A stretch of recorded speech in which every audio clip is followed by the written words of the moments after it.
실제로 핸들을 잡고 대륙 횡단을 해보니까 미국이라는 나라는 정말 엄청나게 큰 나라임을 알 수 있었다. 가는 곳마다 문화나 복장이 퍽이나 달랐으며 감탄스러운 점은 휘발유 값이 싸고 유료 도로가 거의 없다는 점이다. 안녕하세요. 마음책입니다. 하루키의 여행법 중에서 아메리카 대륙을 가로질러 낭독해 드리겠습니다. 나는 오래전부터 충분한 시간을 들여 자동차로 아메리카 대륙 횡단 여행을 해보고 싶었다.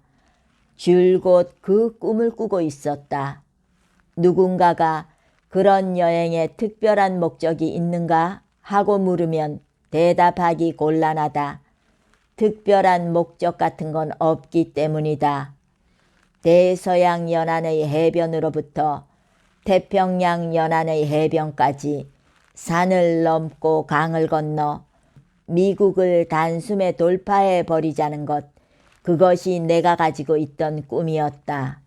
행위 자체가 목적이다 라고 명쾌하게 단언할 수 있으면 그것은 그 자체로 멋이 있겠지만 오랫동안 여행을 떠나는 행위에는 광기라고까지는 할 수 없어도 뭔가 불합리한 것이 내포되어 있다.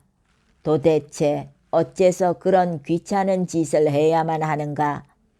시간도 많이 걸리고 비용도 엄청나게 들며 게다가 굉장히 피곤한 일인데 여행을 하다 보면 이런저런 분쟁에 말려드는 경우도 있다. 아니, 분쟁에 말려들지 않는 경우가 드물다고 말하는 편이 좋을지도 모른다. 정말이지 집에서 스크래블 게임이나 하고 있는 편이 훨씬 정상적이다. 그런 사실을 알고 있으면서도 우리는 자기도 모르게 여행을 떠나곤 한다. 눈에 보이지 않는 힘이 이끄는 대로 비틀비틀 벼랑 끝으로 다가가는 것처럼. 그리고 집으로 돌아와 낯익은 부드러운 목소리로 아, 뭐니 해도 역시 집이 최고야 라고 하지 않는가. 그것은 어찌 보면 병인지도 모른다. 우리는, 아니 나의 경우는 서가에서 지도를 꺼내어 페이지를 열고 책상 위에 올려놓은 후 뚫어질 듯이 바라본다. 지도라는 것은 아주 매혹적인 것이다. 지도에는 아직 자기가 가본 적이 없는 지역이 펼쳐져 있다. 조용히 말없이 그러나 도전적으로 들어본 적도 없는 지명이 허다하다. 건너본 적 없는 커다란 강이 흐르고 본 적 없는 높은 산맥이 줄을 잇고 있다. 호수나 하구 하나같이 매력적으로 보인다. 변변치 않은 사막조차도 뿌리칠 수 없는 유혹을 보낸다. 지도를 펴놓고 자기가 아직 가본 적이 없는 곳을 물끄러미 들여다보고 있노라면 마녀의 노래를 듣고 있을 때처럼 마음이 자꾸만 끌려간다. 가슴이 두근두근 뛰는 것이 느껴진다. 아들의 날리니 굶주린 들깨처럼 혈관 속을 뛰어다니는 것을 느낄 수 있다. 피부가 새로운 바람의 산들거림을 간절히 원하고 있음을 느낄 수 있다. 문득 떠나고 싶다는 강한 유혹을 느낀다. 일단 그곳에 가면 인생을 마구 뒤흔들어 놓을 것 같은 중대한 일과 마주칠 것 같은 느낌이 든다. 실제로 그런 일은 매우 드문 일이지만 그런 연으로 나는 언제나처럼 사진작가인 A조 군과 둘이서 2주가 넘는 미국 횡단 여행을 떠나게 되었다. 남부를 순회하는 유명한 루트 66코스가 아니라 어디까지나 나이든 베테랑이 좋아하는 북부 순회 코스이다. 일리노이, 위스콘신, 아이오와, 미네소타, 사우스 다코타, 아이다호, 와이오밍, 유타. 그것도 충분히 시간을 들여서 무미건조한 고속도로보다는 오히려 지방색 짙은 국도 중심으로 여행을 하는 것이다. 하지만 내가 가지고 있는 폭스바겐 코라도로는 엉덩이도 아프고 짐도 많이 실을 수 없기 때문에 장거리 여행이 힘들어서 볼보 850 에스테이트를 렌트하기로 했다. 처음에는 옛날식으로 풀사이즈의 미제 스테이션 wä건을 렌트할까도 생각했지만 실제로 보니 그 공룡 같은 덩치에 압도당해서 꽁무니를 빼고 말았다. 그런 차로 종렬 주차하는 건 생각만 해도 식은땀이 난다. 볼보는 솔직히 그다지 스릴이 있는 자동차라고는 할 수 없지만 시트 상태가 아주 좋아서 2주일 동안 계속 앉아만 있었는데도 몸이 쑤시지 않았다. 허리에 문제가 있는 사람이라면 그 차를 쓰는 것이 좋겠다고 생각한다. 그런 여행에는 도저히 동행할 수 없겠어요. 나는 도쿄로 돌아가서 편안히 쉬고 있을래요. 나의 아내는 보스턴의 로건 공항에서 나리타행의 비행기에 태워주고 그 길로 드디어 서해안으로 향했다. 여행에서 빠지겠다는 아내의 생각은 현명한 것이었다.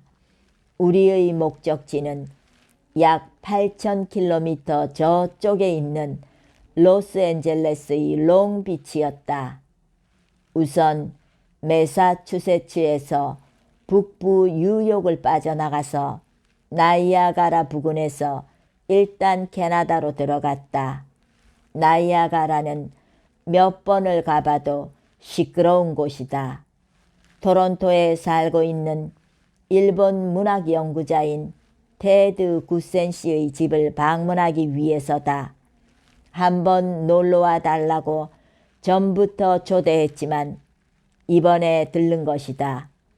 구센 씨는 원래 미국인이지만 베트남 전쟁 때 징병당하는 게 싫어서 캐나다로 옮긴 이후 그대로 그곳에 눌러 살고 있다.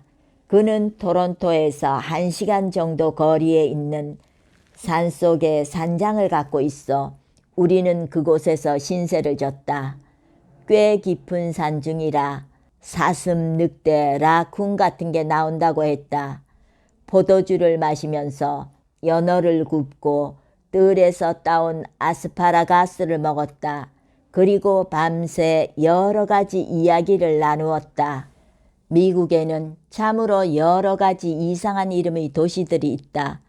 미네소타주에는 웰컴이라는 이름의 도시가 있었다. 나와 A조구는 그저 넓기만 하고 평평하고 소 이외에는 거의 아무것도 보이지 않는 중서부에서 끝없이 서쪽으로 향해 가느라고 꽤 지쳐 있었기 때문에 그 간판을 본 순간 자신도 모르게 무엇에 홀리기라도 한 듯이 고속도로에서 내려오고 말았다. 그 도시에 찾아가면 혹시 좋은 일이 생기지 않을까? 뭔가 재미있는 볼거리가 있지 않을까 기대했던 것이다. 거리 입구에 웰컴이라는 간판이 서 있고 인구가 790명이라고 쓰여 있었다. 일단 거리 저쪽 끝까지 지나가 보았지만 입구 바로 앞에 저쪽 끝과 다 있을 만큼 좁은 곳이었다. 이름 외에는 별다른 특징이 없는 흔해 빠진 중서부의 시골 도시였다. 어쨌든 이 근처의 사람들은 모두 약속이라도 한 듯이 모자를 쓰고 있었다. 흑인의 모습도 보이지 않았다. 담배를 피우는 사람이 많고 대카페 커피 같은 것도 찾아볼 수가 없었다. 레스토랑에는 냅킨도 없었다. 어찌된 셈인지 해마처럼 뚱뚱한 사람이 많았다. 장소에 따라서는 맥주를 주문하면 글라스 속에 올리브가 들어있다. 도대체 무엇 때문일까? 천성적으로 상상력이 빈약한 나로서는 도저히 상상할 수 없는 광경이었다. 웰컴에서 한참 더 간 곳에 있는 사우스 다코타 속의 산속 마을에 옛날 차이나타운의 유적이 있다고 해서 그곳을 찾아가 보았다. 사진작가인 에이조 군은 전 세계를 돌아다니면서 차이나타운만 찍고 있는 본격적인 차이나타운 연구가이기 때문에 차이나타운이 있다는 말을 듣고 잠깐이라도 들어가지 않을 수가 없었다. 그곳은 데드우드라는 이름의 와일드 빌 히콕이 술집에서 사살당한 장소로서 꽤 유명한 금광거리였지만 지금은 카지노 도시로 그런대로 명맥을 유지하고 있었다. 한마디로 그곳은 라스베가스의 축소판으로 단지 호화스러움과 멋을 제거하고 형편없는 날씨만 심술을 부리는 장소다. 중심가에는 줄줄이 도박장이 늘어서 있는데 똥배가 나온 선남선녀들이 잔돈이 든 플라스틱 그릇을 끌어안은 채 짱그랑 짱그랑 소리를 내면서 슬롯머신 앞에 앉아 있었다. 나는 도박에는 별로 흥미가 없기 때문에 카지노는 거의 거들떠 보지도 않고 지하 차이나타운 투어라는 것에 참가해 보았다. 참가했다고는 하나 손님은 나와 A조군 뿐이었다. 모두들 도박에 정신이 팔려 있어서 사우스 다코타의 깊은 산속 습기에 찬 땅굴로 내려가 옛날의 차이나타운의 유적을 구경하려는 별난 취미를 가진 이는 없는 것이다. 입구에서는 어두운 표정의 신경질적인 청년 한 사람이 지키고 있었는데 무척이나 심심하고 따분해 보였다.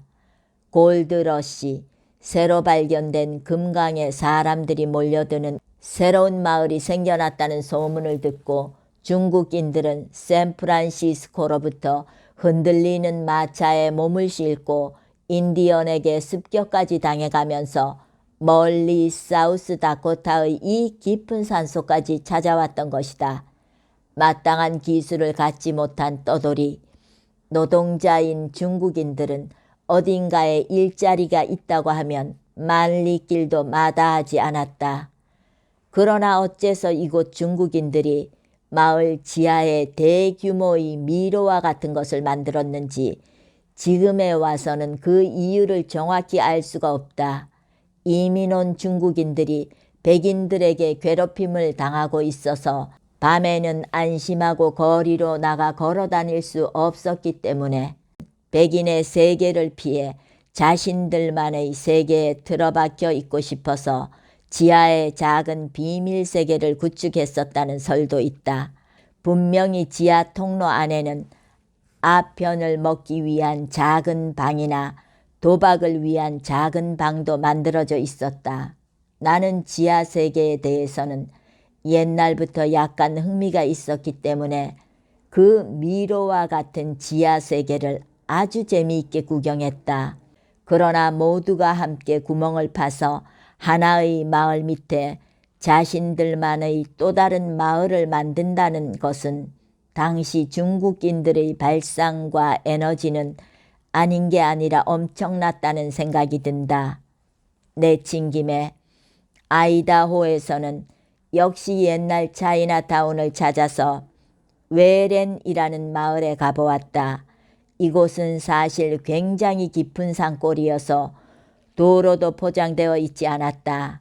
일반 도로에서 옆길로 들어가 2시간가량 걸려 간신히 도착했다. 잠옷 아름다운 풍경이지만 최근 큰 산불이 났던지 숲이 무참하게 그을려 있었다. 서부 대부분의 금광거리는 지금은 모두 고스트타운, 유령 도시가 되었지만 이 웨렌만은 지금도 현역 금강거리이다. 아니, 현역의 고스트타운이다. 왜냐하면 이곳에서 금을 캐내고 있다고는 하나 그 인원이라 해봐야 고작 20명 정도이기 때문이다. 그러니까 그런 사람들을 상대로 하는 조그만 살롱 같은 바가 꼭 한 집 있었다. 그 밖에는 상점이고 뭐고 아무것도 없었다. 생활 물자는 헬리콥터로 운반해 온다고 한다. 이 마을에 있으면 왠지 모르게 역사의 흐름에서 소외된 장소에 잘못 들어와 버린 것 같은 느낌이 든다. 나는 이 마을의 바에 들어가서 차가운 버드와이저 맥주를 마시고 머쉬룸 햄버거를 먹었다. 바에서는 흰 올빼미 사격대회라고 새겨진 티셔츠를 팔고 있었다. 흰 올빼미 보호를 외쳐대고 있는 환경보호주의자들에 대한 안갚음이다. 그다지 좋은 취미에서 나온 농담이라고는 할 수 없지만 어디까지나 농담이다. 내친 김에 한마디 더 한다면 우리가 타고 간 볼보는 이 고장에는 전혀 어울리지 않았으며 외랜 거리에서는 볼보는커녕 트럭 이외의 자동차를 타는 사람은 거의 한 사람도 볼 수가 없었다. 골드러시의 시대에는 이 마을에도 중국인이 많이 찾아와서 금을 캐거나 밭을 일구어 야채를 가꾸거나 했다. 그들이 살았던 터나 사용했던 식기 같은 것은 지금도 그대로 남아 있었다. 차이나타운 연구가인 A조군에 따르면 중국 마피아의 손이 이런 벽지에도 미쳤다고 한다. 그들은 동포에게 일자리를 알선함과 동시에 도박과 아편으로 그 돈을 모조리 약탈했다고 한다. 여기서는 매춘도 성행했던 듯 미국의 중국 전열을 둘러싼 갖가지 전설도 남아있는 것 같았다. 하지만 농업진흥청 출장소에서 얻은 자료에는 도박이나 매춘에 관한 것은 한 줄도 쓰여 있지 않았다. 워렌 마을에서는 그 부근에 떨어져 있는 돌멩이가 모두 신기할 정도로 눈부시게 빛나고 있었다. 마을 한가운데를 흐르고 있는 작은 시내의 밑바닥도 보기 좋게 황금빛으로 빛나고 있었다. 돌멩이를 주워서 자세히 보니 표면에 얇은 금박이 이끼처럼 달라붙어 있었다. 처음 얼마 동안은 어쩌면 진짜 금이 아닐까 하고 진짜 금이 이렇게 많이 떨어져 있을 리가 없겠지 하고 바보스러운 행동을 그만두고 말았다. 별것 아닌 그저 빛이 나는 광물일 터였다. 그렇긴 해도 저 옛날의 금광거리에서 발치의 돌이나 모래가 태양에 비춰져서 황금색으로 빛나고 있는 것은 귀신에게 홀린 것 같아 기묘한 풍경이었다. 험프리 보가트의 영화 황금은 그렇지 않지만 황금이라는 것은 분명히 인간의 마음을 자신도 모르게 미치게 하는지도 모른다. 로키 산맥을 넘어 아이다호에서 유타주로 들어가면 서해안이 바로 눈앞에 들어온다. 유타에서는 타프츠 대학에서 함께 연구했던 찰스 이노우에 선생의 부친 농장에서 신세를 졌다. 찰스 선생이 늘 나에게 유타는 아주 좋은 곳이야. 한번 가보면 좋아 하고 권했기 때문이다. 찰스 선생의 부친은 일본계 2세였지만 전쟁 중에 강제 이주되어 캘리포니아로부터 와이오밍주의 수용소로 보내졌는데 전쟁이 끝나고 나서도 고향인 캘리포니아로 돌아가지 않고 이웃 유타주에 정착했다는 사람이다. 찰스는 맨손으로 시작해서 지금은 거니슨이라는 작은 도시의 교회에 750에이커의 농장을 소유하고 있고 아이들은 모두 의사나 변호사, 대학 교수와 같은 전문직에 근무하고 있다. 그의 가족은 모두 몰몬교 신자로 술이나 커피를 일체 입에 대지 않으며 일본에 선교차 왔던 적이 있었기 때문에 일본어에 대단히 능숙하다. 그 자녀들도 적절한 나이가 되면 모두 브리컴 영대학에서 훈련을 받은 후 선교사로 일본에 오게 되어 있다. 전쟁이 끝나고 나서도 어째서 캘리포니아로 돌아가지 않고 몰몬교로 개종. 그런 예는 극히 드물다. 구태여 질문하지 않았지만 수용소에 들어가 있는 동안 부친은 틀림없이 여러 가지 생각을 했을 것이다. 이웃에 살고 있는 의사인 아들 드와이트 씨는 일본인은 전쟁 중에 많은 박해를 받았으며 몰몬교 신자도 미국 역사 속에서 늘 박해만 받아왔습니다. 그런 면에서 서로 통하는 바가 있었겠죠. 어느 쪽이나 근면을 미덕으로 삼는 진지한 사람들입니다. 라고 했다. 모두가 다 그렇게 생각하고 있지는 않겠지만 스노우모빌을 트럭 짐칸에 싣고 드와이트 씨 가족과 산 위로 눈놀이를 갔을 때 근처의 산 꼭대기에는 6월인데도 눈이 남아 있었다. 나는 그에게 당신에게 이 세상에서 가장 소중한 건 무엇입니까? 하고 물어보았다. 가족이지요. 하고 드와이트 씨는 한마디로 말했다.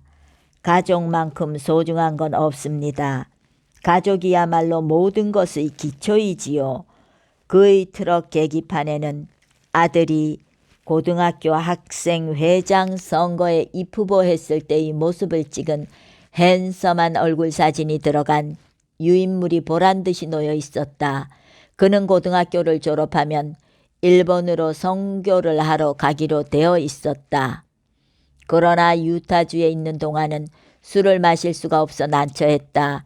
종교적인 이유로 주 전체에서 술은 한 방울도 마시지 못하게 되어 있었던 것이다. 덩달아 커피도 거의 마실 수가 없었다.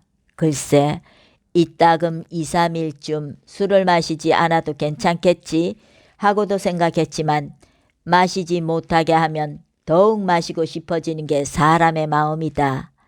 찌는 듯한 더운 하루를 보내고 저녁 때가 되면 차가운 생맥주 한 잔이 마시고 싶어진다. 하지만 어딘가에 들어가서 맥주를 주문한다는 것은 간단한 일이 아니다.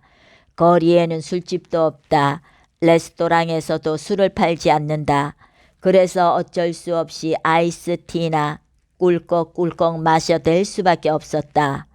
애리조나와의 주 경계에 가까운 세다시티라는 도시에 도착해 모텔에 들어서자 검은 양복에 흰 와이셔츠, 검은 넥타이 차림의 몰몬교 선교사 같은 분위기의 청년 두 사람이 프런트에 앉아 있었다. 너무 갈증이 나서 혹시나 하는 생각에 이 근처에 혹시 맥주를 마실 수 있는 레스토랑은 없습니까? 하고 물어보았다.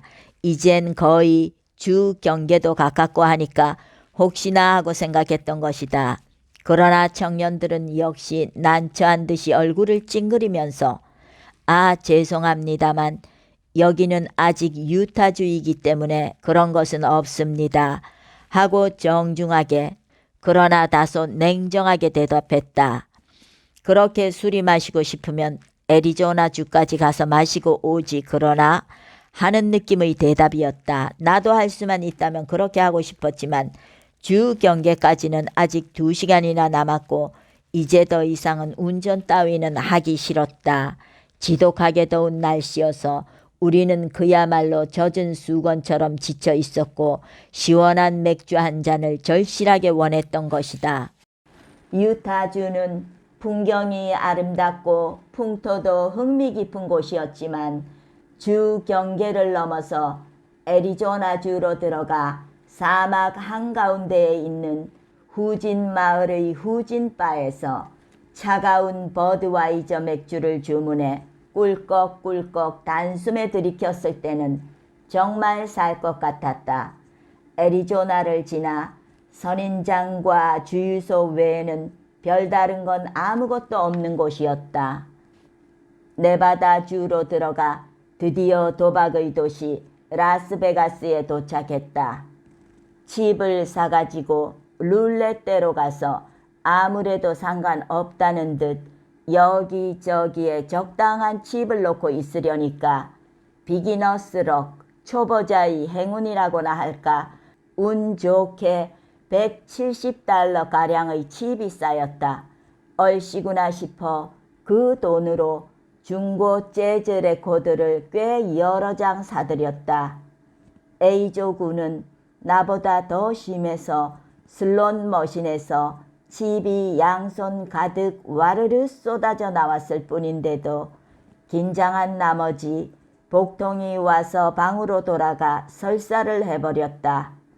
네바다 주를 뒤로 하고 우리의 여행 일정 중 마지막으로 잡혀있는 캘리포니아 주로 간신히 들어갔다.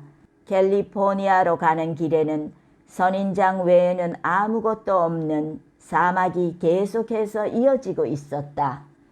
대도시의 스카이라인이 보이는 것도 아니고 태평양의 푸른 물결이 보이는 것도 아니다. 무엇인가가 특별히 맞이해 주는 것도 아니다. 고개를 넘자 저쪽에 흰 스모그 덩어리가 보이고 아, 저것이 로스앤젤레스구나 하고 생각할 뿐이다. 그 스모그 속에 완전히 삼켜져서 6차로쯤 되는 로스앤젤레스 교외의 프리웨이를 달리고 있을 때에야 문득 느꼈다. 미국은 정말 거대한 나라이고 우리는 아주 오랫동안 여행을 했구나 하는 정도의 감동이 찾아왔다. 미국 여행하시는데 참고하시기 바랍니다. 감사합니다.